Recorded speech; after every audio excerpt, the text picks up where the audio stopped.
A paz do Senhor para todos.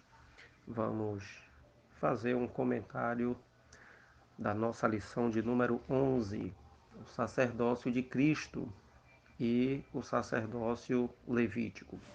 Nosso texto áureo, que encontra-se na Epístola aos Hebreus, capítulo 7, versículo 26, e a verdade prática, que diz assim: Nosso grande e único sacerdote é Jesus.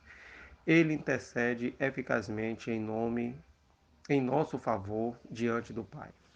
A nossa leitura diária, que encontra-se em Êxodo capítulo 29, em Hebreus capítulo 10, Hebreus capítulo 7, né, e a nossa leitura bíblica em classe, que encontra-se no livro de Êxodo capítulo 28, em Levítico capítulo 8, em Hebreus capítulo 7 e na primeira epístola que escreveu São Pedro capítulo 2. Nossa lição, ela tem 3 tópicos, né? A escolha dos sacerdotes, a vestimenta sacerdotal para o serviço e o sacerdócio de Cristo. Dentro desse ponto aqui, o sacerdócio de Cristo, que é segundo a ordem de Melquisedeque, que eu quero ater-me nesse comentário. Aqui na lição diz que a origem do ofício sacerdotal remonta a Melquisedeque, rei de Salém, e posteriormente a Arão, que é da família de Levi. E no Antigo Testamento a função sacerdotal restringia-se à tribo levita. Já no Novo Testamento, aqui segundo o escritor da lição, ele faz uma referência de que o Senhor Jesus, ele ergue-se, ele surge como um sumo sacerdote da ordem de Melquisedeque, que é superior à ordem de Arão. Né? E segundo a Epístola aos Hebreus, capítulo 7, né, descreve o seguinte: porque mudando-se o sacerdócio, necessariamente se faz também mudança da lei. E o sacerdócio levítico era um sacerdócio imperfeito, né? E neles os sacrifícios, o culto, as ofertas, a liturgia eram apenas sombra do verdadeiro sacerdócio a ser oficiado por Jesus. Então nós vemos que o sacerdócio levítico, né, apontava também para a pessoa de Jesus, né, visto que havia de ter algo superior, algo perfeito, completo, que o que era colocado, o que foi colocado no Antigo Testamento, apenas sombras das coisas, né, que viriam a acontecer. Mas quando nós olhamos para essa questão do sacerdócio, né, nós vemos que há algumas implicações quanto à figura de Melquisedeque, que ele era rei de Salém, né, que era a antiga Jerusalém. Ele, no livro de Gênesis, no capítulo 14, aparece ele com Abraão, né, conversando, e Abraão é, dá o dízimo a ele, depois de uma situação de guerra, né, há um encontro de Abraão com Melquisedeque. E segundo depreende-se também do livro dos Salmos, capítulo 110, versículo 4, né, salienta-se que o Senhor seria da ordem de Melquisedeque, dentro dessa prefiguração a respeito do sacerdócio de Cristo, né, que serve, na verdade, a relação entre Melquisedeque e Jesus Cristo, ou seja, um tipo e um antítipo, né? Cada um deles é sacerdote, cada um deles é rei. Primeiro que Melquisedeque era um sumo sacerdote, era um sacerdote segundo uma ordem que não a levítica. Semelhantemente, também Jesus é de uma ordem sacerdotal, ou seja, segundo a ordem de Melquisedeque, ele coloca-se então superior à ordem levítica. É por isso que o escritor aos Hebreus, né, no capítulo 7, vamos conferir aqui, Hebreus capítulo 7, quando é descrito sobre essa situação. Aí aqui diz, capítulo 7, versículo 14, diz assim: Visto ser manifesto que nosso Senhor procedeu de Judá e concernente a essa tribo, nunca Moisés falou de sacerdócio, e muito mais manifesto é ainda se a semelhança de Melquisedeque se levantar outro sacerdote, que não foi feito segundo a lei do mandamento carnal, mas segundo a virtude da vida incorruptível, porque dele assim se testifica: tu és sacerdote eternamente, segundo a ordem de Melquisedeque, né? Então nós vemos que há uma mudança aqui, há uma referência sobre essa questão da ordem sacerdotal de Melquisedeque, né, na qual Jesus ele é instituído, né? E há toda uma simbologia aqui. Melquisedeque ele é anterior a Arão, anterior a, ao sistema levítico sacerdotal. Por isso que é colocado de uma ordem superior, né? E aqui no capítulo 7 há uma referência assim: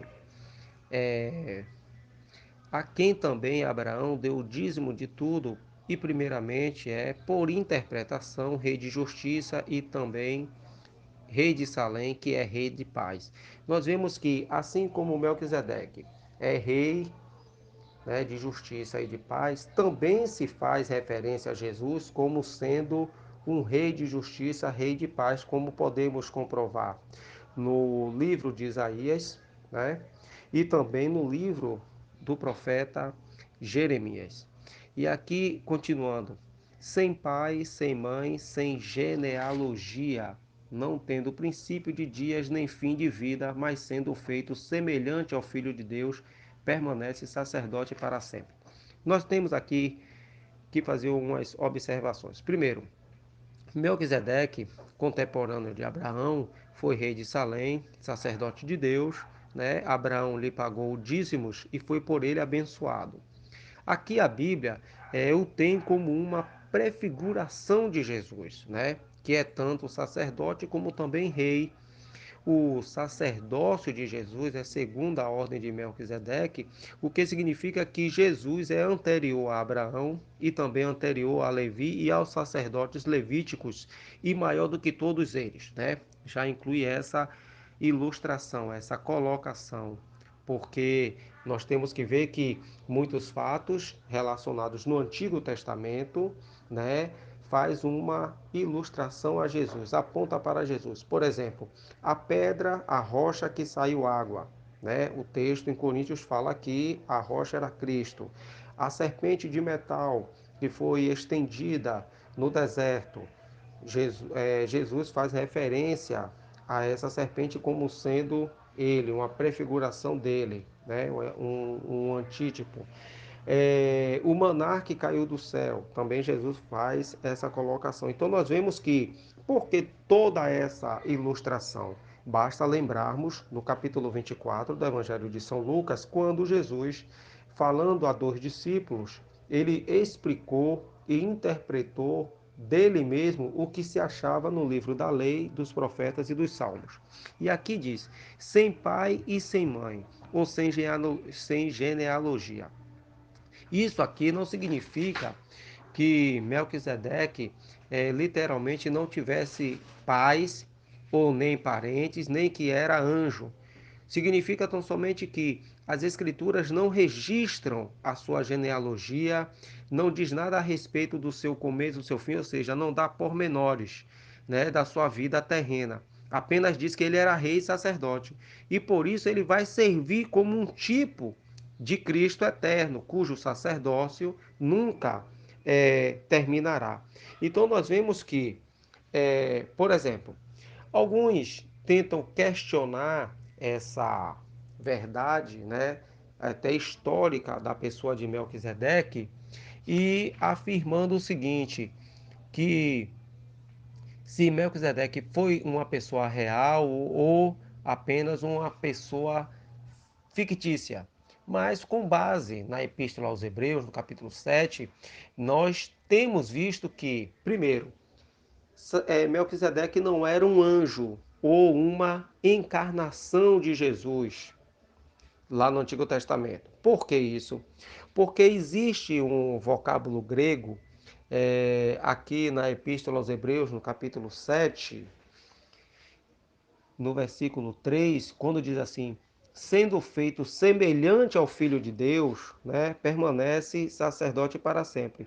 Primeiro, a palavra aqui está indicando que Melquisedeque, né, sendo semelhante a Jesus no aspecto aqui de uma tipologia, o vocábulo grego aqui é afomoiomerions, afomoiomenos.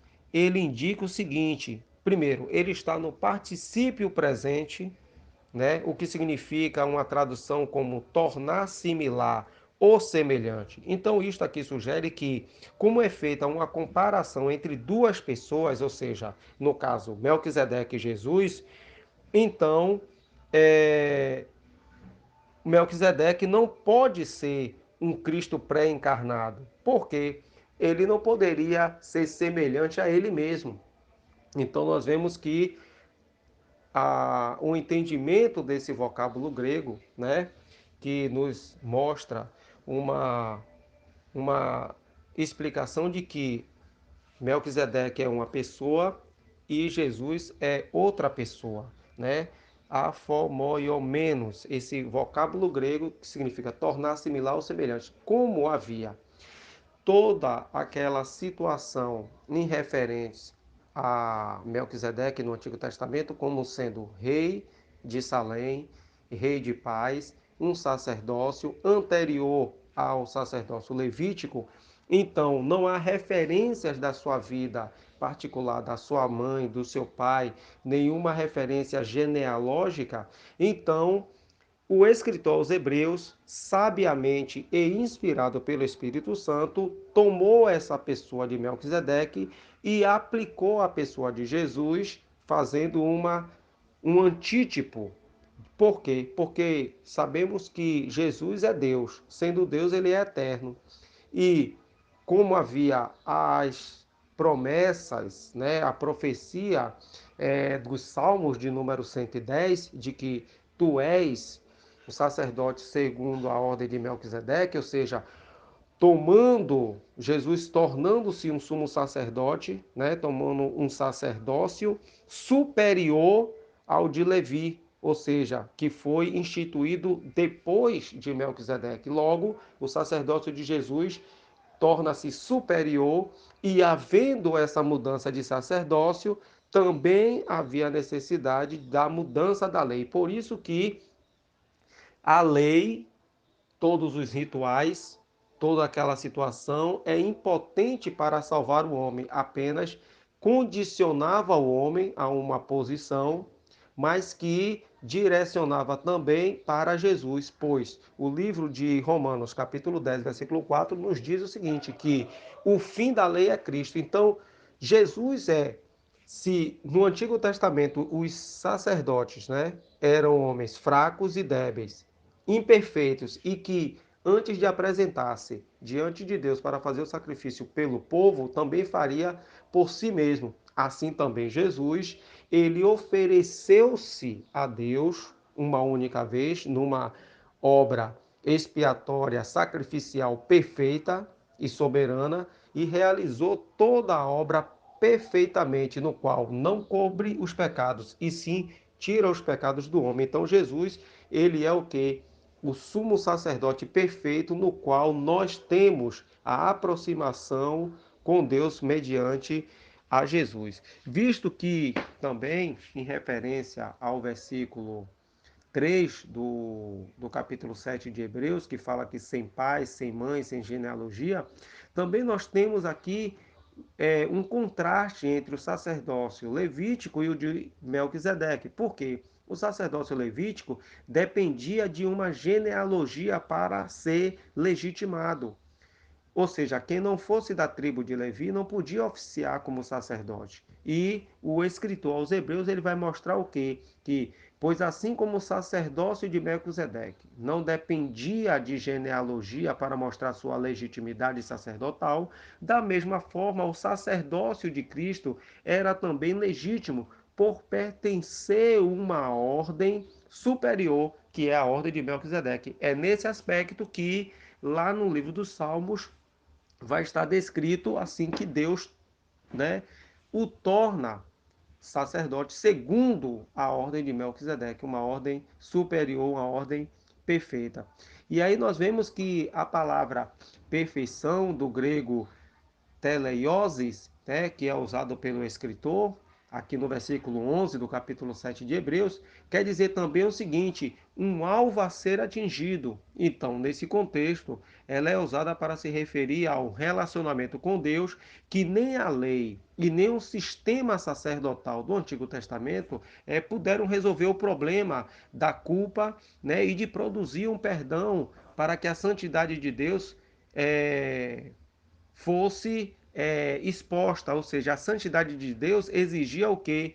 Uma solução definitiva e objetiva sobre a questão do perdão, tinha que ter o perdão. E esse perdão, só pôde ser alcançado mediante o sacrifício que Jesus fez, que foi um sacrifício perfeito, algo que o sistema levítico não poderia produzir, apenas levava a uma condição transitória.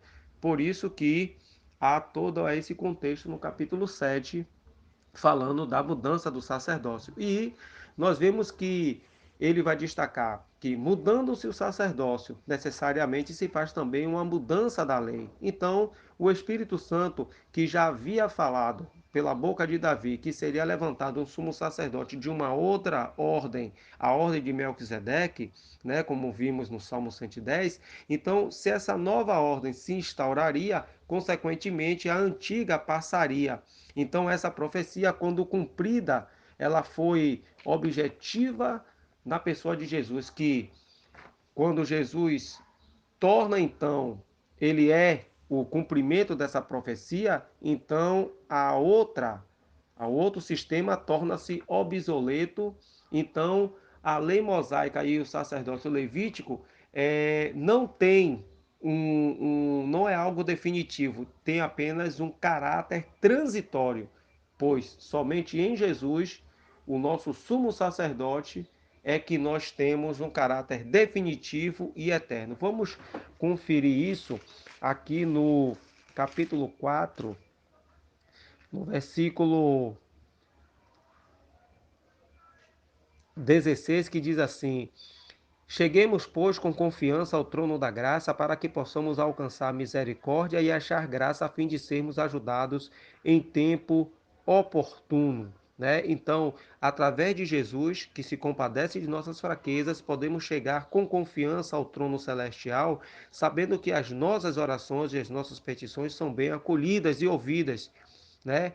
E vemos também que, como é chamado aqui o trono da graça, né? Porque dele vão fluir o amor, o socorro, a misericórdia, o perdão, o poder divino, né? Toda a plenitude do Espírito Santo através dos seus dons espirituais e o fruto do Espírito. Tudo isso que nós precisamos em todas as circunstâncias de nossa vida, nós alcançamos mediante a fé em Jesus, a aproximação na pessoa de Jesus, que intercede por nós a Deus o Pai. Amém? Que Deus assim vos abençoe em nome de Jesus.